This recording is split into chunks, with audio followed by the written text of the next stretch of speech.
మహిళల premier league వేలంలో Bharat allrounder Deepti Sharma పంట పండింది.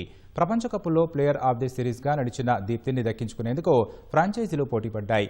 3.2 కోట్ల రూపాయలకు యూపీ వారియర్స్ దక్కించుకుంది. తొలుత ఢిల్లీ క్యాపిటల్స్ కొనుగోలు చేయగా ఆర్టీఎం కార్డు ఉపయోగించి దీప్తిని యూపీ తీసుకుంది.